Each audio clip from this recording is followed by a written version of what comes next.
How to disable suggestions for posts you might like on TikTok.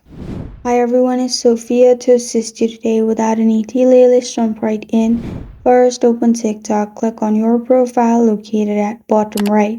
Then click on three lines on top right corner of your screen. You'll find this kind of screen pop up.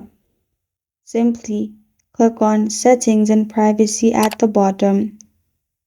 After you've clicked on Settings and Privacy, scroll in Settings and Privacy, click on Notifications. In Notifications, scroll down till you find Posts you might like. Turn that off. After you have turned that off, you're good to go.